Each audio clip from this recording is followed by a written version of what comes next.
आज से लाखों वर्ष पहले त्रेता युग में जब सूर्यदेव ने विश्वकर्मा देव की पुत्री देवी संज्ञा के साथ विवाह रचाया, पर विवाह के बाद सूर्यदेव जब भी देवी संज्ञा के समीप आते तो देवी संज्ञा सूर्यदेव के तेज को सहन नहीं कर पाती।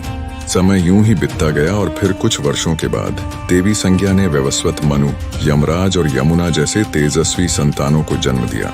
पर अक्सर संज्ञा सूर्यदेव के तेज से परेशान ही रहती और एक दिन देवी संज्ञा ने फैसला किया कि वह सूर्य लोक से काफी दूर जाकर तपस्या कर सूर्यदेव के तेज को झेलने योग्य बनेंगी, तभी सूर्य लोक वापस लौटेंगी। पर उन्हें अपने नवजात संतानों की भी देखरेख करनी थी और साथ ही देवी संज्ञा चाहती थी कि उनके सूर्य लोक छोड़ने की बात सूर्यदेव को पता न चले। फिर देवी संज्ञा ने अपने सिद्ध से अपने ही जैसी दिखने वाली खुद की छाया प्रकट की और उनका नाम संवर्णा रखा और उन्हें सारी जिम्मेदारी सौंपकर तपस्या करने किसी अज्ञात वास पे निकल पड़ी। इसके बाद सूर्यदेव जब भी अपनी पत्नी के समीप आते तो उनके तेज से देवी संवर्णा यानी कि देवी छाया पे उनके तेज का कोई असर न होता और दोनों खुशी खुशी अपने मिलन का आनंद उठा लेते। सूर्यदेव देवी छाया को ही अपनी पत्नी संज्ञा समझते रहे और समय यूं ही बीतता चला गया। फिर धीरे धीरे वैवस्वत, मनु, यमराज और यमुना भी बड़े हो गए, जिन्हें कि सूर्यदेव ने उनके काबिलियत के अनुसार उनको अपना अपना कार्यभार सौंप दिया और खुद भी अपने कार्य में व्यस्त रहने लगे, जिससे कि देवी छाया अकेली पड़ गई।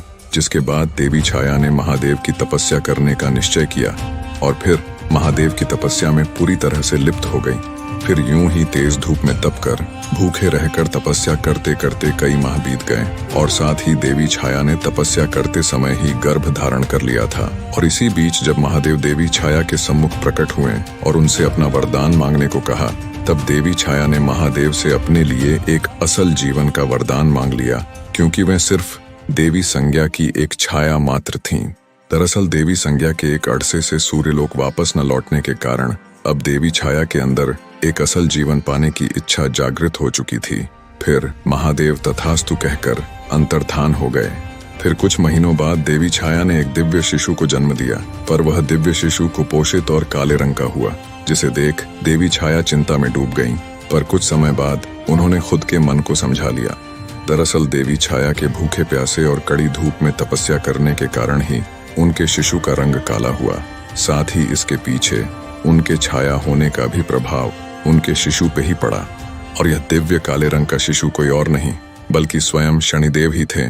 फिर देवी छाया शनिदेव का लालन पालन यूं ही करती रहीं और एक दिन सूर्यदेव सूर्यलोक में स्थित अपने महल अपनी पत्नी से मिलने के लिए आए, जहां उनकी पत्नी ने उन्हें पुत्र शनि से मिलवाया और पुत्र शनि को सीधे सूर्यदेव के गोद में रख दिया।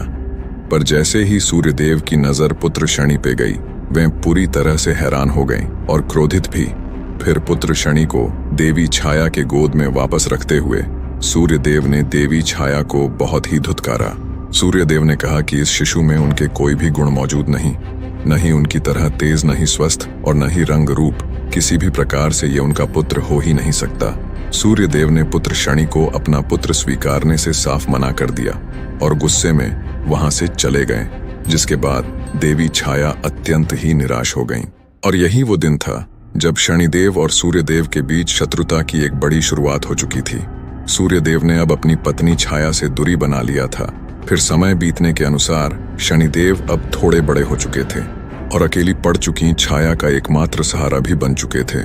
शनिदेव पैदाइशी ताकतवर थे और इसका एकमात्र कारण उनके गर्भ में होने के समय देवी छाया का महादेव के लिए तपस्या करना था। तपस्या के प्रभाव के कारण ही शनिदेव पैदाइशी ताकतवर थे। ताकतवर होने के साथ साथ वे थोड़े गुस्सैल और शरारती भी थे। बेहद कम उम्र होने के बावजूद भी उन्होंने कई गंधर्वों को युद्ध में अकेले ही परास्त कर दिया था, यहाँ तक कि देवताओं को भी टक्कर देने लगे थे। शनिदेव अपने गुस्से का प्रयोग अपनी ताकत के साथ मिलाकर किया करते और इसीलिए वे बड़े से बड़े गंधर्वों और देवताओं को अपनी ताकत का लोहा मनवा चुके थे। शनिदेव के बचपन से ही इतने कठोर बन जाने के पीछे उनके पिता सूर्यदेव के प्रति उनके मन में पल रहा क्रोध ही था और उस समय शनिदेव का एकमात्र लक्ष्य सूर्यदेव से भी ज्यादा शक्तिशाली बनकर उनके घमंड को चकनाचूर करना था। फिर समय जैसे जैसे बीतता जाता, शनिदेव के अंदर सूर्यदेव के प्रति क्रोध और घृणा की भावना उतनी ही बढ़ती जाती और इसी प्रकार शनिदेव अब युवा भी हो चुके थे। फिर देवी छाया ने शनिदेव के दिन पर दिन बढ़ते गुस्से को शांत करने के लिए उनका विवाह चित्ररथ नाम की कन्या से करवा दिया, जो कि परम तेजस्विनी और साध्वी थीं। विवाह के बाद शनिदेव सचमुच काफी शांत रहने लगे थे और एक बार जब शनिदेव अपने ध्यान मुद्रा में बैठे हुए थे, तब उनकी पत्नी चित्ररथ ने शनिदेव के सम्मुख पुत्र प्राप्ति की इच्छा व्यक्त की, जिसका शनिदेव ने कोई उत्तर नहीं दिया। तमाम बार अपनी इच्छा व्यक्त करने के बावजूद भी देवी चित्ररथ को शनिदेव की तरफ से कोई जवाब न मिला। फिर देवी चित्ररथ को शनिदेव का यह व्यवहार अपमानजनक लगा और फिर देवी चित्ररथ क्रोध में आकर शनिदेव को श्राप दे बैठी। देवी चित्ररथ के श्राप के दौरान शनिदेव यदि किसी को मात्र सिर्फ देख भी लें तो उसकी तबाही निश्चित थी, यानी कि देवी चित्ररथ ने उन्हें किसी को नजर उठाकर न देखने का श्राप दे दिया। ध्यान मुद्रा से उठने के बाद शनिदेव को अपने भूल का आभास हुआ और उन्होंने अपनी पत्नी को मनाने की बेहद कोशिश की, जिसके बाद देवी चित्ररथ को भी अपनी गलती का एहसास हुआ। पर श्राप को निष्फल करने की शक्ति देवी चित्ररथ के पास न थी और फिर इस घटना के बाद से शनिदेव अपना सिर नीचे करके चलने लगे। फिर यह बात पूरे ब्रह्मांड में तेजी से फैल गई और यह बात असुरों के गुरु शुक्राचार्य को भी पता चली, जिसके बाद वे असुरों के सेनापति राहु के साथ शनिदेव के सम्मुख प्रकट हुए और शनिदेव के इस श्राप को अपनी शक्ति बनाकर देवताओं के खिलाफ इस्तेमाल करने की सलाह दी, जिसके बाद शनिदेव ने शुक्राचार्य को खुद के स्वार्थ के लिए दूसरों का इस्तेमाल न करने की सलाह देते हुए साफ मना कर दिया और शुक्राचार्य समेत राहु को वापस जाने की सलाह दे दी।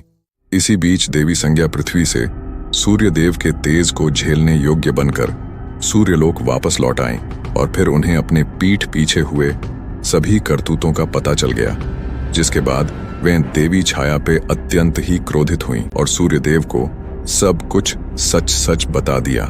जिसके बाद सूर्यदेव ने तो देवी संज्ञा के ऊपर अपना क्रोध व्यक्त किया ही, साथ ही उन्होंने देवी छाया और शनिदेव को सूर्यलोक से निष्कासित और अपमान कर बाहर निकाल दिया। जिसके बाद शनिदेव और माता छाया पृथ्वी की ओर चल पड़े और एक घने व सुंदर से वन में निवास करने लगे।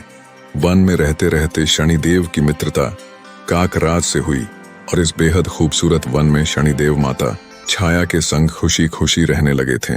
फिर समय बीतता गया और कुछ वर्षों के बाद सूर्यदेव को शनिदेव के इस निवास स्थान का पता चला, जिसके बाद वे शनिदेव के जान के दुश्मन बन बैठे और शनिदेव के निवास स्थान वाले वन में सूर्यदेव ने अपने मायावी तेज से आग लगा दी।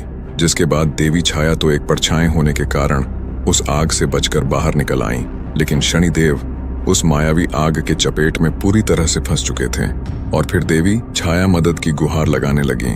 फिर अचानक काकराज ने वन के ऊपर से आकर शनिदेव को अपने पंजों में जकड़कर काफी दूर अपने काकलोक ले गए और फिर काकलोक में आने के बाद काकराज ने शनिदेव को अपनी माता से मिलवाया और काकराज की माता ने शनिदेव को काकलोक में ही रहने की विनती की, जिस पे शनिदेव ने भी सहमति जताई। काकराज की माता ने शनिदेव को अपने पुत्र की तरह लाड़ प्यार से रखा। फिर यूं ही समय बीतता गया और एक दिन यह बात इंद्रदेव को पता चली, जिसके बाद शनिदेव और काकराज की अनुपस्थिति में इंद्रदेव ने काकलोक पे हमला कर दिया, जिसके फलस्वरूप तमाम काक समेत काकराज की माता की मृत्यु हो गई। और फिर जब यह बात शनिदेव और काकराज को पता चली तो वे अत्यंत ही क्रोधित हो उठे और शनिदेव आग बबूला होते हुए अपनी ताकत को जगाते हुए उस ताकत का कुछ हिस्सा काकराज पे समाहित कर उन पे सवार होकर स्वर्गलोक की तरफ प्रस्थान कर बैठे।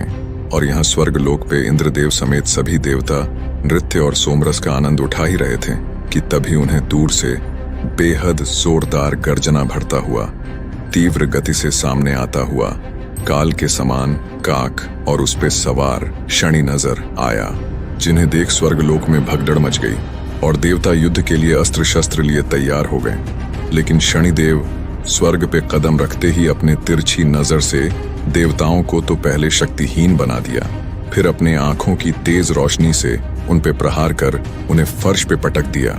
इंद्रदेव समेत सभी देवता शनिदेव के सामने इतने कमजोर हो चुके थे कि वे अपने अस्त्र शस्त्र को भी उठा पाने में असमर्थ थे। फिर शनिदेव ने देवताओं के ही अस्त्र शस्त्र से उन्हीं को बुरी तरह से घायल करना शुरू कर दिया। जिसके बाद सभी देवताओं को स्वर्ग से किसी भी तरह अंतर्धान होकर भागना पड़ा। इंद्रदेव समेत सभी देवताओं ने शनिदेव के भय से कहीं दूर जाकर सूर्यदेव को याद किया और सभी सूर्यदेव से शनिदेव को जलाकर भस्म कर देने की विनती करने लगे। जिसके बाद स्वर्गलोक में सूर्यदेव का आगमन हुआ और सूर्यदेव ने शनिदेव को यह सब रोकने का आदेश दिया, जिस पे शनिदेव ने साफ इनकार कर दिया। फिर सूर्यदेव ने शनिदेव के ऊपर अपने मायावी घातक किरणों से प्रहार कर दिया, जिसे कि शनिदेव ने बीच में ही अपने आंखों की भयंकर ऊर्जा से तबाह कर दिया और साथ ही सूर्यदेव के ऊपर अपनी कुदृष्टि भी डाल दी, जिससे कि सूर्यदेव बिल्कुल ठंडे और काले पड़ गए, जिसके फलस्वरूप पूरे आकाश गंगा की रोशनी विलुप्त हो गई और हर जगह सिर्फ अंधेरा ही अंधेरा छा गया। जिसके बाद सूर्यदेव को भी स्वर्ग छोड़कर भागना पड़ा। फिर सभी देवता अपने बचे खुचे शक्तियों का इस्तेमाल कर किसी भी प्रकार पृथ्वी में स्थित कैलाश पहुंचे और महादेव के सम्मुख सारी बात बताकर रो पड़े। जिसके बाद महादेव ने तो सबसे पहले सभी देवताओं को उनके करतूतों के लिए फटकार लगाई और फिर स्वर्ग समेत देवताओं की शक्तियों को वापस दिलाने का भी भरोसा दिलाया। फिर महादेव ने अपने कुछ शिवगणों की टुकड़ियों को देवताओं के साथ स्वर्गलोक रवाना किया। जिसके बाद स्वर्गलोक पहुंचते ही देवताओं ने शनिदेव को युद्ध के लिए ललकारा। जिसके बाद शनिदेव युद्ध के लिए देवताओं और शिवगणों के आगे उपस्थित हुए और फिर शिवगण समेत सभी देवता एक साथ मिलकर शनिदेव के ऊपर टूट पड़े। जिसके बाद शनिदेव शिवगणों और देवताओं के प्रहार से बचते हुए काकराज के ऊपर जा बैठे और अपने कुदृष्टि का प्रयोग करके उन्होंने सबसे पहले तो शिवगणों को शक्तिहीन और सुस्त बना दिया, जिससे कि वे जमीन पर गिर पड़े। फिर शनिदेव ने अपने कुदृष्टि से इंद्रदेव और सूर्यदेव को वहीं मूर्छित कर दिया और यह देख बाकी देवता स्वर्ग लोक से अंतर्धान हो गए। फिर शनिदेव ने इंद्रदेव से देवराज का राज मुकुट छीनकर अपने पास रख लिया और फिर इंद्रदेव समेत सूर्यदेव को स्वर्ग में ही अपना बंदी बनाकर बंदी गृह में डाल दिया और यहाँ अग्निदेव और वरुण देव समेत बाकी देवता स्वर्ग लोक से दोबारा से भागते हुए कैलाश महादेव के पास आ पहुंचे और महादेव को सारी बात बताते हुए उन्हें स्वयं स्वर्ग लोक चलकर शनिदेव को समाप्त करने की विनती करने लगे।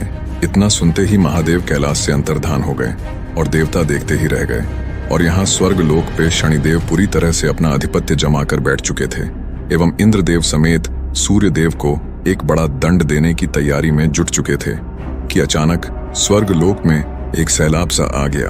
पूरा स्वर्ग थर्रा उठा। फिर आगमन हुआ देवों के देव महादेव का, जिसके बाद महादेव ने शनिदेव को यह सब रोकने का आदेश दिया, पर शनिदेव ने अपना सिर झुकाए हुए ही इनकार कर दिया। फिर महादेव ने शनिदेव को युद्ध करने को कहा, जिसके बाद शनिदेव अपने सम्मुख इतनी बड़ी शक्ति देख घबरा गए और जल्दबाजी कर बैठे। शनिदेव ने सीधा अपनी कुदृष्टि महादेव पर ही डाल दी, जिसके जवाब में महादेव ने अपने तीसरे नेत्र को शनिदेव की तरफ थोड़ी सी खोल दी, जिसके फलस्वरूप महादेव के तीसरे नेत्र से निकले थोड़े से ही ऊर्जा से शनिदेव का शरीर बीच से फट गया और वे बुरी तरह से घायल हो गए। फिर वे काफी ज्यादा तेज झटके से पृथ्वी की तरफ गिरते चले गए।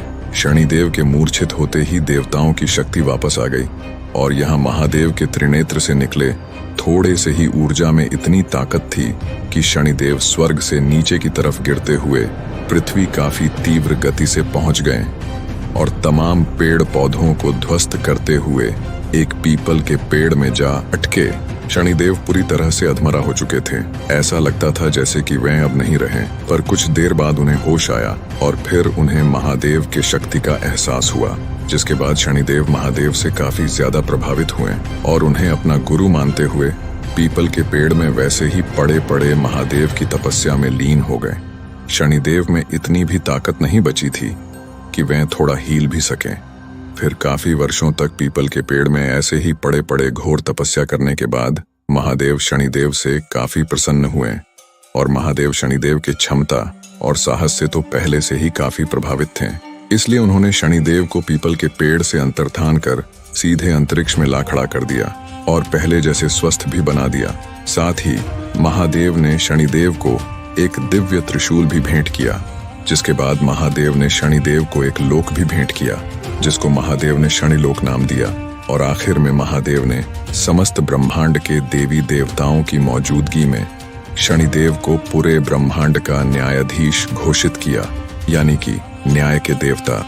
और यह देख सूर्यदेव समेत सभी देवताओं को शनिदेव के साथ किए गए क्रूरता को लेकर अपनी गलती का एहसास हुआ। फिर अपनी गलती का पश्चाताप करने के लिए सूर्यदेव पृथ्वी जाकर देवी छाया को सूर्यलोक वापस लेकर आए और खुशी खुशी रहने लगे।